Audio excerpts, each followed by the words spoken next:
Eu quero falar aqui nessa noite sobre os segredos do jardim. Eu sempre costumo falar de que Deus, o nosso Deus é um Deus de detalhes. Ele nos ministra, Ele nos ensina, Ele nos exorta, Ele nos encoraja. Muitas vezes ali em certos detalhes, quando a gente para poder refletir na palavra do Senhor. A história do Jardim do Éden, ela é bem conhecida. E quando você para poder meditar na palavra do Senhor, sempre há um ensinamento novo. Sempre há um ensinamento novo. Sempre há uma instrução nova, sempre há uma direção nova da parte de Deus. Eu puxei aqui uma curiosidade sobre a palavra Éden. Éden, em hebraico, é escrito com 3 letras. Ain, Dalet e Nun. E quando você começa a se aprofundar, estudar não somente o grego, mas também o hebraico, você vê, por exemplo, que na linguagem pictográfica hebraica, que é justamente quando uma letra, ela simboliza uma palavra ou um número, Ain simboliza olho. Se atente aos detalhes, como Deus ele é poderoso e maravilhoso. Ain simboliza olho. Dalet simboliza porta. E Nun simboliza vida. Olha que interessante. Éden se escreve com as letras Ain, Dalet e Nun. Então Ain simboliza olho, Dalet simboliza porta e Nun simboliza vida. Ou seja, Éden significa olhando para a porta da vida. Repete comigo, olhando para a porta da vida. E um detalhe interessante, mais uma vez, Deus ele é um Deus de detalhes, e para você absorver ainda mais o que Deus quer ministrar aos nossos corações, você tem que se ater aos detalhes. Quando você pegar a Bíblia, numa próxima vez, se atenta nos detalhes, que muitas vezes uma palavrazinha vai te trazer um ensinamento diferente. Por exemplo, qual é o mesmo nome do jardim que eu tô ministrando aqui nessa noite? Como é o nome? Mas vamos lá. Na verdade, tanto no original hebraico quanto na nossa tradução, nós podemos ver claramente que não há um nome específico para o jardim em si. Não há um nome específico para um jardim em si. É porque de maneira natural, assim a gente costuma falar, Jardim do Éden. Mas sim, há um nome para um local onde o jardim foi plantado. Vamos à prova na palavra do Senhor? Gênesis capítulo 2, verso 8. Você pode acompanhar na sua Bíblia, ou então aqui no telão. Gênesis 2, verso 8. Se atenta nos detalhes. Olha como é que está escrito. Eu vou ler aqui na minha tradução. Diz assim: plantou o Senhor Deus um jardim no Éden. E plantou o Senhor Deus um jardim no Éden, na direção do Oriente, pôs nele o homem que havia formado. Gênesis 2, verso 15, também diz assim: tomou, pois, o Senhor Deus ao homem e o colocou no jardim do Éden, para o cultivar e o guardar. A gente vê também, não precisa abrir, mas só acompanha, em Ezequiel capítulo 31, verso 9, também está escrito: formoso fiz com a multidão dos seus ramos, e todas as árvores do Éden que estavam no jardim de Deus tiveram inveja dele. É como se o Éden fosse esse salão aqui e o jardim fosse plantado nesse local. Então foi um jardim no Éden. Então qual era o nome do jardim? Na verdade não há especificamente o nome próprio do jardim, mas que foi plantado um jardim no Éden. Mais uma vez, se atenta aos detalhes que Deus ele começa a ministrar. E acerca da localização geográfica do jardim, alguns estudiosos acreditam que era no Iraque, mas é apenas uma suposição, tá bom? Mas vamos agora ao que é que Deus quer nos ministrar aqui nessa noite acerca do jardim. Então vamos aos segredos do jardim. Em primeiro lugar, igreja, o jardim simboliza conexão direta com o Criador. Gênesis 2, verso 8 diz assim: e plantou o Senhor Deus um jardim no Éden, na direção do Oriente, e pôs nele o homem que o havia formado. O que é que nós aprendemos com isso? Que o nosso Criador, ele anseia por um relacionamento verdadeiro com a sua criação. Deus, Ele quer um relacionamento verdadeiro, íntimo, sincero e honesto com você. Mais uma vez, Jesus Cristo não morreu na cruz do Calvário para você se contentar em apenas um culto dominical. Relacionamento é como a própria palavra diz, é relacionamento, é dia a dia, é muitas vezes ao dia, de preferência várias, inúmeras vezes ao dia. Porque você acha mesmo que Jesus sofreu o que Ele sofreu para simplesmente você trabalhar durante todo o teu dia, e quando vai dormir, Deus, obrigado, em nome de Jesus, amém? Isso é ter relacionamento, sim ou não? De forma alguma, de forma alguma. Você tem que buscar ter um relacionamento com Deus. Assim como eu, alguns anos atrás, busquei ter um relacionamento com essa morena bonita aqui, onde a gente conversava, onde a gente se falava todos os dias. Com Deus é da mesma forma. O problema, igreja, sabe o que é? É que muitos de nós queremos ser poderosamente usados por Deus, mas poucos de nós queremos cultivar um relacionamento íntimo com Ele. Muitos de nós queremos aparecer em plataformas, receber diversas curtidas, likes, queremos ter oportunidades na igreja para poder dar uns papocos do trovão aí em meio à glória do Senhor. Mas e o relacionamento? E o dia a dia? Como é que tem sido? Aí eu pergunto a você, o Espírito Santo te pergunta, como é que tem sido o teu relacionamento dia após dia com o Senhor? Será que você passa 1, 2, 3, 4, 5, 7 dias sem nem agradecer a Deus pelo alimento? Aí você acha que isso é um tipo de relacionamento sincero com o Senhor? Isso é ter relacionamento com Deus? De forma alguma. É por isso, mais uma vez, eu oro para que o Espírito Santo, Ele comece a fazer em nosso meio, em nossas vidas, aquilo que eu não tenho poder para fazer.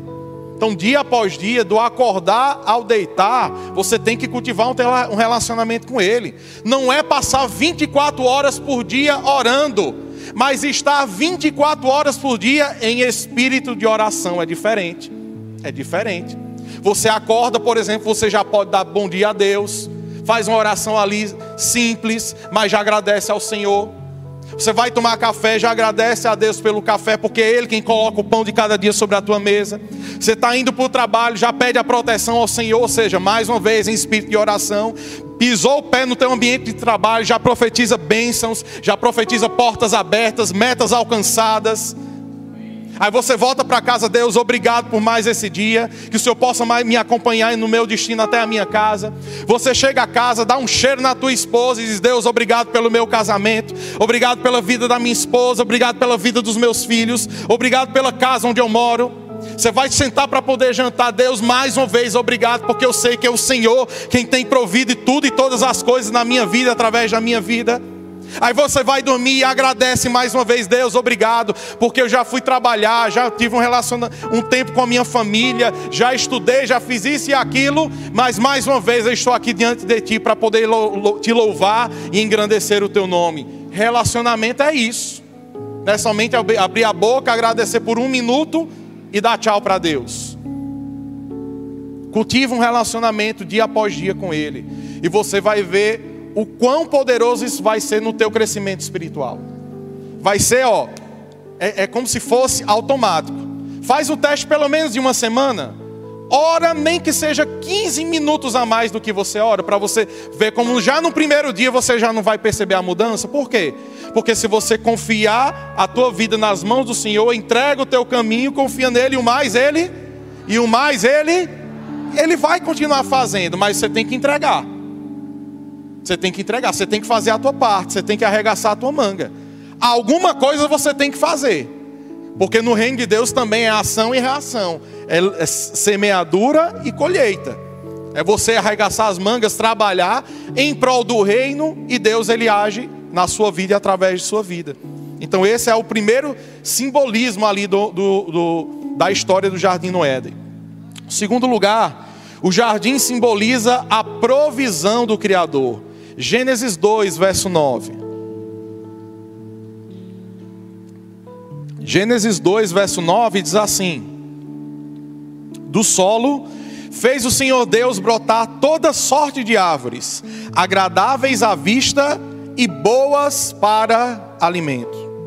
O que é que nós aprendemos aqui?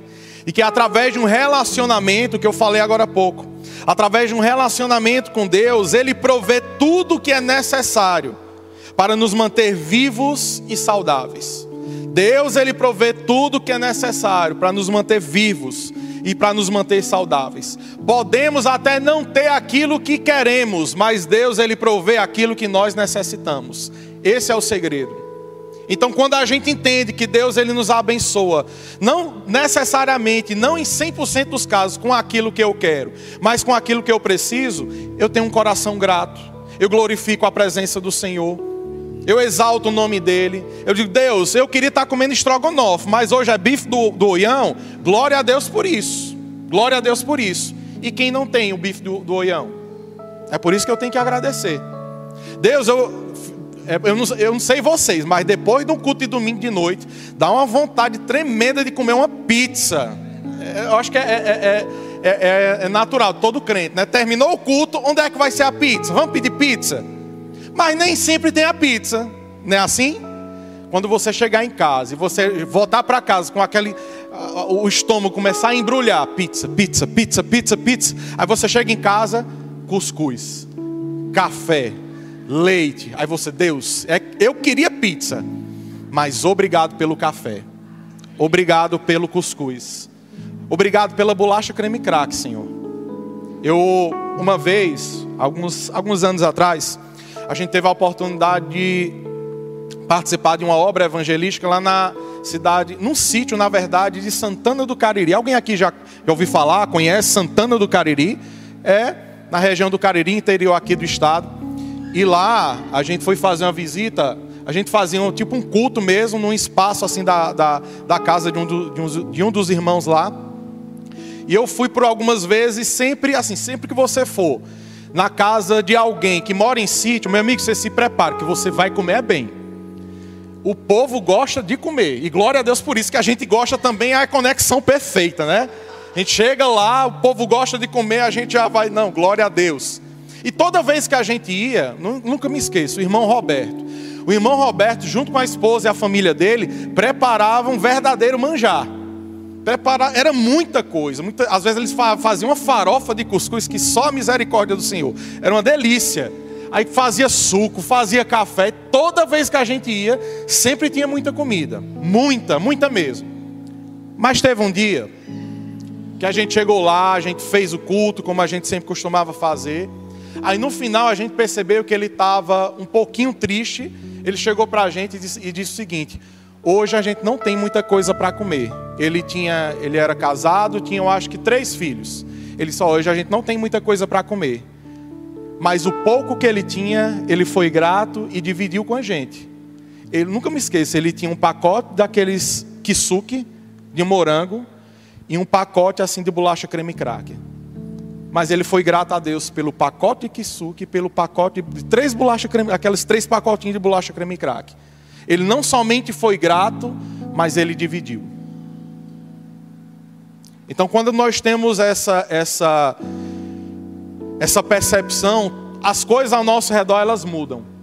A gente deixa de reclamar mais e passa a agradecer mais. A gente deixa de murmurar e passa a glorificar o Senhor. Então, quando a nossa percepção muda, a nossa vida espiritual não tem como não mudar.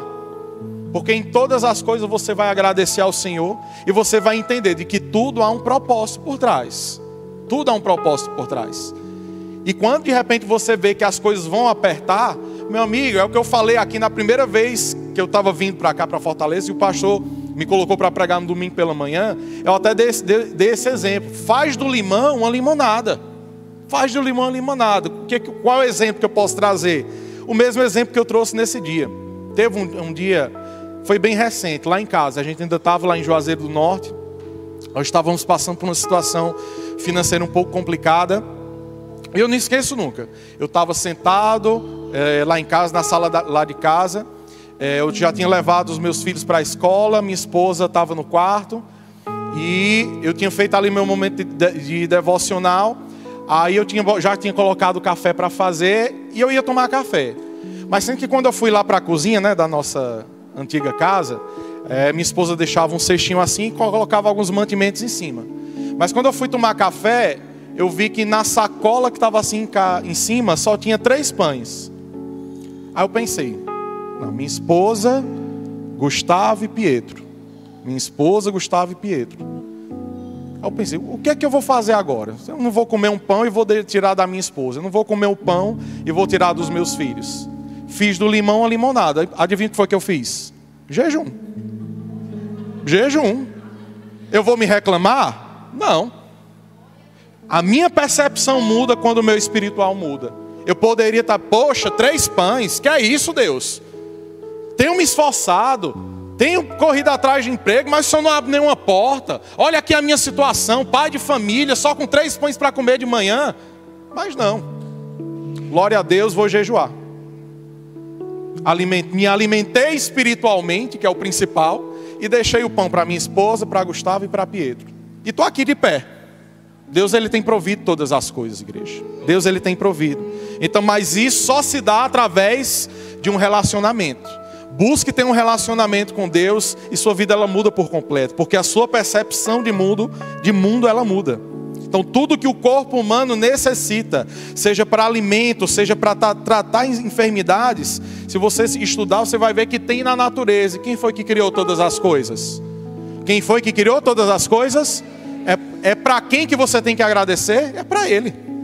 Então seja grato. E Deus, Ele vai prover tudo aquilo que você necessita. Amém? Terceiro ponto, o jardim nos ensina sobre o cuidado e responsabilidade com as coisas de Deus. Guarde isso no teu coração. O jardim nos ensina sobre cuidado e responsabilidade com as coisas que Deus coloca nas nossas mãos. Gênesis capítulo 2, verso 15. Eu queria que todos acompanhassem aqui no telão, ou então na tua Bíblia. Gênesis 2, verso 15.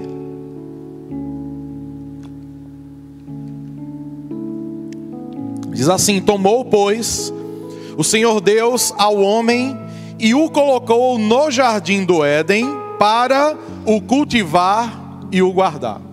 Agora volta a atenção para mim. Nós lemos aqui que Deus, Ele colocou o homem no jardim do Éden para armar sua rede e ficar se balançando.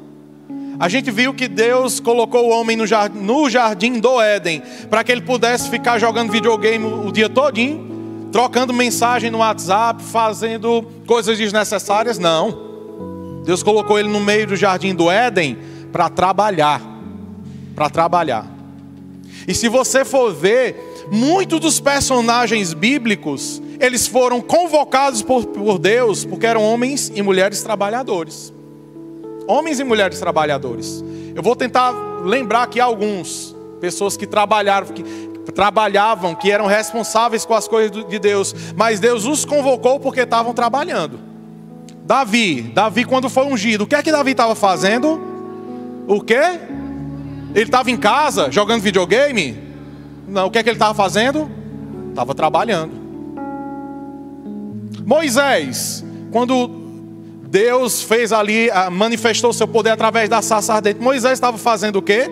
Estava olhando para o tempo, olhando as borboletas passando ali no meio do deserto. O que é que Moisés estava fazendo? Trabalhando, pastoreando as ovelhas. O que é que Pedro, apóstolo Pedro, estava fazendo quando foi chamado por Jesus para que ele pudesse arregaçar as mangas e trabalhar junto com Jesus? Pedro estava fazendo o quê?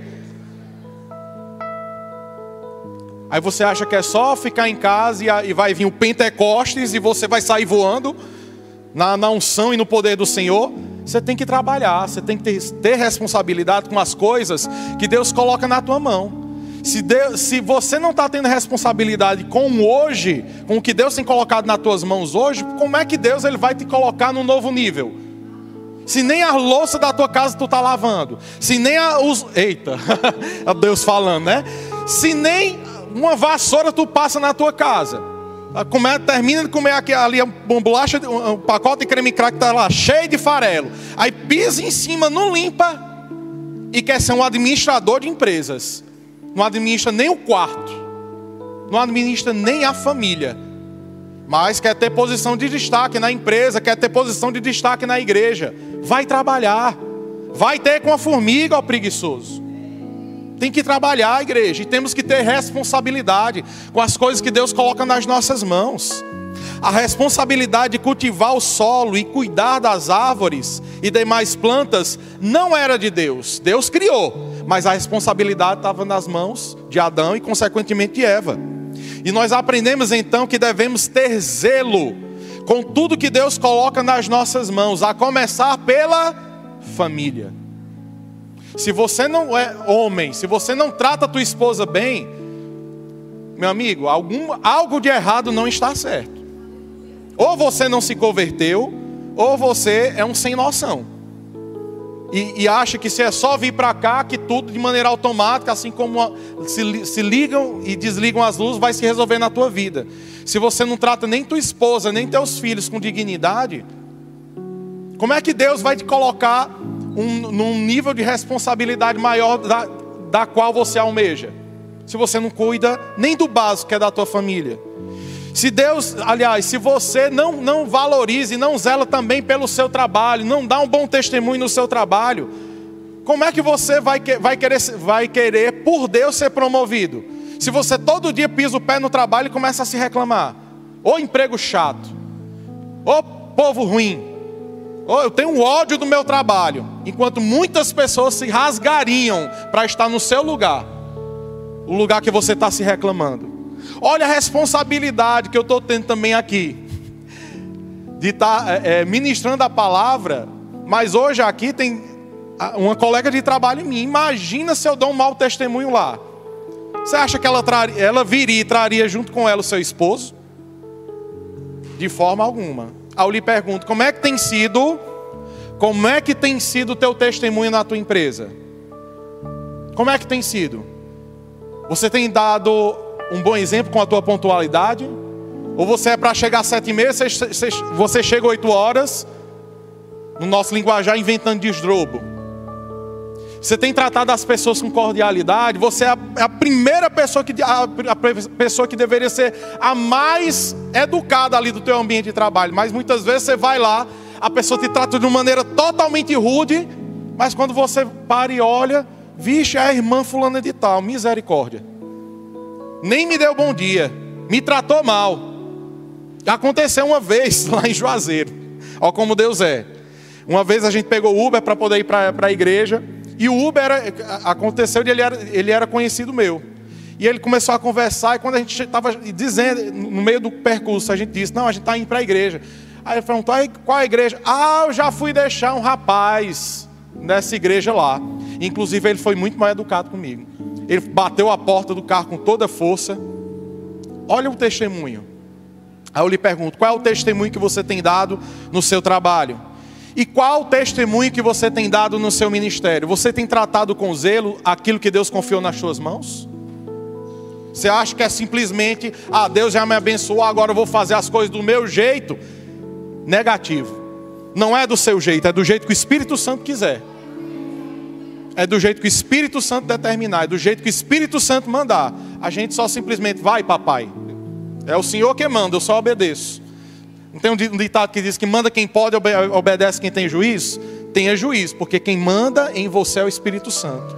Já não sou eu quem vivo, mas Cristo vive em mim.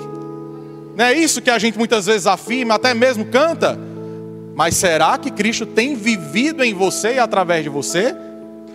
É por isso que nós temos que ter zelo com tudo que Deus coloca nas nossas mãos. A começar pela nossa casa, mas também no trabalho. E também no ministério que Deus coloca nas nossas mãos. Seja você um líder de célula, seja você quem fica ali para receber os irmãos. Dê o seu melhor.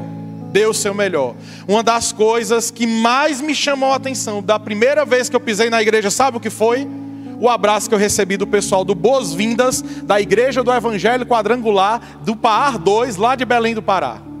Nunca vou me esquecer. 2 diáconos ali na porta da igreja, sem nem me conhecer, nunca nem me viram na vida, me deram um abraço tão forte, mas tão forte, que naquela hora eu não entendi. Mas depois de você adquirir um pouco mais de discernimento, você entende. É o amor de Deus sendo manifestado através da vida de um irmão que está recebendo outro. Então tudo que Deus colocar nas suas mãos para você fazer, seja para organizar uma cadeira, seja para você levar uma água, faça o seu melhor. Faça o seu melhor. Porque é para Deus que você está fazendo. Não é para pastor, não é para presbítero, não é para diácono, é para o Senhor. Então tudo que nós fazemos para Deus, formos fazer para Deus, nós temos que dar o nosso melhor. Porque o melhor dele, Ele já nos deu, que foi o seu Filho Jesus. É por isso que a gente tem que ter essa convicção. Amém? O quarto ponto. O jardim nos encoraja e nos exorta a sermos obedientes à palavra de Deus. Quando Deus falar, escute. Quando Deus mandar, obedeça. Gênesis 2, versos 16 e 17 diz assim: E o Senhor Deus lhe deu esta ordem: de toda árvore do jardim comerás livremente, mas da árvore do conhecimento do bem e do mal não comerás, porque no dia em que dela comeres, certamente morrerás. No jardim, todos aqui sabem que apenas uma ordem foi dada no jardim. Adão, Eva, não comam da árvore do conhecimento do bem e do mal. Porém, uma única ordem que foi dada, foi justamente ela que foi desobedecida. Infelizmente. E cá estamos nós, as mulheres sentindo dor para poder gerar um filho, os homens tendo que suar, trabalhar, por culpa deles. Quando a gente chegar na glória, pelo menos um pedal robinho a gente dá e depois abraça. Eu te amo, irmão, vamos nessa. A obediência gera bênçãos. Repete comigo, a obediência gera bênçãos. Mais uma vez, a obediência gera bênçãos. É isso mesmo, no plural. No plural, bênçãos. Não é uma bênção perdida, mas se você for obediente, bênçãos vão recair sobre a sua vida. Você não vai ter nem que ter a preocupação de estar indo atrás de bênçãos. Deuteronômio 28 diz que se atentamente ouvires a voz do Senhor teu Deus e tendo cuidado de guardar todos os seus mandamentos, o Senhor teu Deus, Ele vai nos abençoar de uma maneira tal que as bênçãos vão correr atrás da gente. A gente vai nem perceber, eita, já fui abençoado. Você já parou para pensar que muitas das suas orações já foram respondidas? E você nem testemunhou, né? E nem agradecer a Deus. Por quê? São muitas bênçãos chegando sobre nós. Muitas bênçãos, é por isso que nós temos que ter o nosso coração grato. Josué capítulo 1, verso 8 diz assim: Não deixe de falar das palavras deste livro da lei, e de meditar nelas de dia e de noite, para que você cumpra fielmente tudo o que está escrito. Ou seja, seja obediente, Josué. E só depois de obedecer, né, receber as bênçãos e dizer, agora que eu fui abençoado, é que eu vou obedecer. Não, você tem que obedecer em primeiro lugar, para que aí sim você esteja apto para ser abençoado. Só então seus caminhos prosperarão e você será bem sucedido. É o Senhor quem está nos dizendo aqui nessa noite: obedeça, obedeça, e o resto Deus faz. O resto Deus faz. Querer prosperar, por exemplo, não é errado. Querer prosperar não é errado. O que é errado é buscar apenas a prosperidade em si, deixando Deus de lado.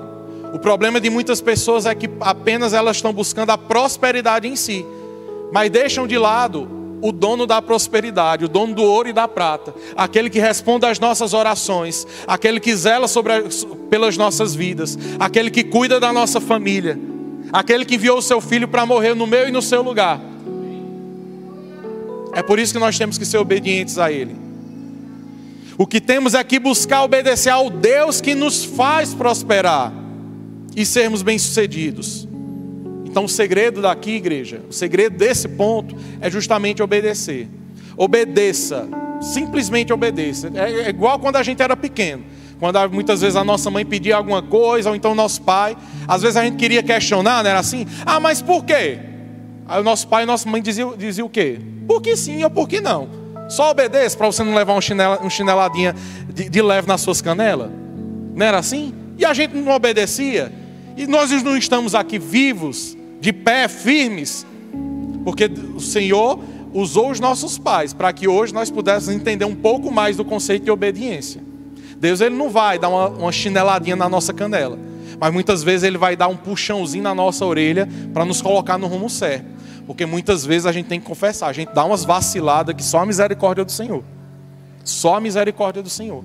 É por isso que a gente tem que pedir: Deus, endireita os meus caminhos, me coloca no novo e vivo caminho. É por isso que ele diz: cuidado, para você não se desviar nem para a direita, nem para a esquerda. Permanece firme, olhando para Jesus. E aí a tua vida vai ser abençoada, você vai prosperar, as tuas orações vão ser respondidas.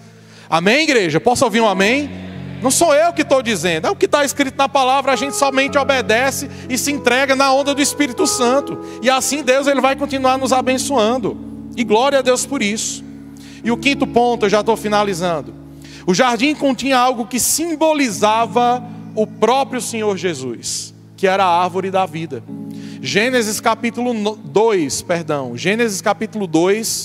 versículo 9. Acompanha comigo. Gênesis capítulo 2, verso 9. Diz assim: do solo fez o Senhor Deus brotar toda sorte de árvores agradáveis à vista e boas para alimento, e também a árvore da vida no meio do jardim. Só até aí. A árvore da vida, igreja, ela simbolizava e simboliza, a vida eterna. Gênesis 3, 22 também está escrito: então disse o Senhor Deus: eis que o homem se tornou como um de nós, conhecedor do bem e do mal. Assim que não estenda a mão e tome também da árvore da vida e coma e viva eternamente. E o último livro da Bíblia, olha que interessante, o Apocalipse, também fala sobre essa árvore. Se você ainda não se atentou, mais uma vez, o segredo está nos detalhes. Apocalipse 2:7 diz assim: ao vencedor darei o direito de comer da árvore da vida, que está no paraíso de Deus. Você vê como a palavra de Deus, ela é perfeita, ela se conecta de maneira gloriosa. Então a palavra de Deus, ela é tão maravilhosa, que tudo se conecta e aponta principalmente para Jesus. Principalmente para Jesus. Por quê? Porque é dele, através dele, que nós obtemos a nossa vida eterna. Amém? Eu finalizo essa mensagem aqui nessa noite. Se você puder guardar pelo menos isso no teu coração, de que Jesus, ele é o caminho, ele é a verdade. Você já escutou diversas vezes, mas eu tenho que repetir: ele é o caminho, ele é a verdade, ele é a vida. Se você quer continuar sendo abençoado, continua obedecendo. Se você quer continuar sendo usado pelo Espírito do Senhor, Espírito Santo do Senhor, continua se entregando, obedecendo, continua fazendo a vontade dele. Que o mais ele vai fazer na sua casa, na sua vida e na sua família. Romanos 6, 23 diz assim: pois o salário do pecado é a morte, mas o dom gratuito de Deus é a vida eterna em Cristo Jesus, nosso Senhor. Ele é o nosso Salvador. Amém? Então entrega a tua vida nas mãos dele. Seja obediente, se atente aos detalhes, cultiva um relacionamento com o Senhor. Você vai ver sua vida sendo transformada, sendo restaurada, seu casamento sendo restaurado, tua área financeira sendo mudada da água para o vinho, porque Ele é Deus. Ele é Deus. Ele ainda é o mesmo, Ele responde às nossas orações e Ele ama, não se esqueça disso, igreja. Deus ama abençoar os seus filhos. Amém? Fecha os teus olhos, curva a tua cabeça. Com os teus olhos fechados. Eu queria que nesse momento você refletisse um pouco sobre o que Deus ministrou aos nossos corações aqui nessa noite. Falei um pouco sobre relacionamento. Só você e Deus. Como é que tem sido o teu relacionamento com Deus? Como é que tem sido a tua conexão com o Senhor? Ela tem sido apenas nos domingos? O teu momento de leitura bíblica, ele só acontece quando o pastor pede para você abrir a sua Bíblia? Como é que tem sido o teu relacionamento com Deus? Começa a refletir nisso. E se você tem enxergado falhas que precisam de correções, ou seja, de melhorias, começa a pedir ajuda ao Espírito Santo, porque Ele está aqui nesse lugar. Amém? Começa a pedir ao Espírito Santo. O jardim, ele também simboliza a provisão com o Criador. Tenta se imaginar naqueles dias, tanto de fartura como de escassez, mas o nosso relacionamento com Deus deve ser literalmente como um casamento. Na alegria e na tristeza, na saúde e na doença, na abundância e na escassez. Ele é Deus. Ele é Deus. Será que você vai continuar virando as costas para Ele só porque Ele não te dá aquilo que você quer? Mas Ele tem te dado, igreja, tudo aquilo que você necessita. Até a roupa que você está vestido nessa noite, foi Ele quem te deu. Você queria a camisa de marca? Quem é que não quer também? Mas Ele te dá a camisa que você está vestido, a calça que você vestiu também nessa noite, o tênis. Ele quem provê todas as coisas. Será que você tem sido grato pela provisão do Senhor? Deus também te pergunta, e eu quero que você reflita nisso.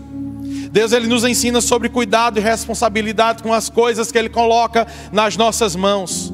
Como é que tem sido o teu cuidado, o teu zelo com a tua família? Seja você homem, seja você mulher, seja pai, seja filho. Como é que tem sido o teu zelo com a tua casa? Como é que tem sido o teu zelo com aquilo que Deus colocou nas tuas mãos? Como é que tem sido o teu zelo com o teu trabalho? Será que você abre mais a boca para reclamar? Ou você tem agradecido a Deus pelo emprego que Deus te deu? Como é que tem sido a tua responsabilidade diante do ministério no qual você faz parte? Será que você só vem para o culto quando você está de escala? Será que você só participa das coisas quando é você o organizador? Se é dessa forma que você tem agido, sinto muito lhe dizer, mas você está equivocado. A igreja primitiva em Atos, ela se reunia todos os dias no templo e nas casas. E nós muitas vezes reclamamos por conta de 2 cultos na semana, igreja. Isso tem que mudar, em nome de Jesus. É por isso que o espírito de religiosidade tem que se afastar do nosso meio, da nossa vida, do nosso ambiente familiar. E o que tem que prevalecer em nós e através de nós é uma fome, é uma sede da presença do Senhor. Para que quando tiver qualquer reunião que seja reunião de casais, seja célula, seja culto, meu irmão, você tem que ser o primeiro a chegar aqui. Você tem que ser o primeiro a convidar as pessoas para vir para cá, para a igreja. Chega, igreja, de religiosidade. Chega de mornidão espiritual, em nome de Jesus. Em nome de Jesus. Espírito Santo de Deus, constrange-nos aqui nessa noite. Constrange-nos, Espírito Santo. Quebranta os nossos corações. Se assim for da tua vontade, nos quebra por inteiro e nos refaz. Nos refaz, meu Deus, conforme a tua vontade, conforme o teu querer. O Senhor é o nosso Deus. O Senhor é o nosso Deus. Nós somos teus filhos, nós somos tuas filhas. Nós nos submetemos ao teu pastoreio, Espírito Santo. Conduz-nos conforme a tua vontade, conforme o teu querer, e não conforme a nossa vontade. A vontade do Senhor, ela é boa, ela é perfeita, ela é agradável. E nós queremos confrontar contra a vontade do Senhor. Isso acaba hoje em nome de Jesus. Hoje em nome de Jesus. Seja um verdadeiro cristão. Seja verdadeiramente uma pessoa que é a luz do mundo e sal da terra. Começa a manifestar a presença de Deus aonde quer que você anda. Você tem a responsabilidade de transportar, de carregar a glória do Senhor aonde quer que você vá. Não é só na igreja. Carregar a glória de Deus na igreja é fácil. Eu quero ver na tua empresa. Eu quero ver no meio dos teus amigos. Como é que tem sido o teu testemunho? A tua esposa pode não estar vendo, mas o Espírito Santo do Senhor, Ele sonda o teu coração. A tua esposa pode não estar vendo aquilo que você tem visto nas mídias sociais, mas Deus, Ele do seu alto e sublime trono, Ele sabe todas as coisas. Ele sabe de tudo. Começa a meditar no teu estilo de vida. Será que o teu estilo de vida tem se associado, tem sido direcionado, na verdade, pelo Espírito Santo do Senhor? Se não, isso vai mudar hoje em nome de Jesus Cristo. Mais uma vez eu oro, Espírito Santo, para que o Senhor possa continuar constrangendo os nossos corações, para que nós possamos ser obedientes à tua palavra, tementes a ti, fiéis aos teus princípios, aos teus mandamentos.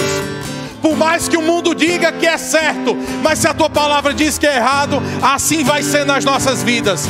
Nós iremos nos posicionar, não conforme o mundo diz que é certo, mas conforme a tua vontade, a tua palavra diz que é certo para as nossas vidas.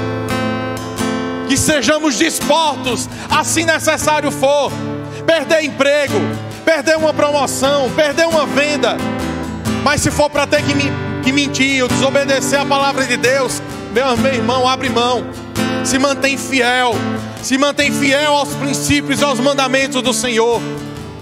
Entrega teu caminho ao Senhor, entrega. Faz isso nesse exato momento. Diga: Deus, eu entrego a minha vida, eu entrego a minha família, eu entrego os meus sonhos, eu entrego os meus planos e projetos nas tuas mãos, porque eu sei que o Senhor tem preparado para mim é bom, é agradável, é perfeito. Enquanto eu olho aquilo que é natural, o Senhor já olha para aquilo que é eterno. Enquanto muitas vezes eu olho para aquilo que é palpável, o Senhor, meu Deus, já me enxerga vivendo contigo na eternidade.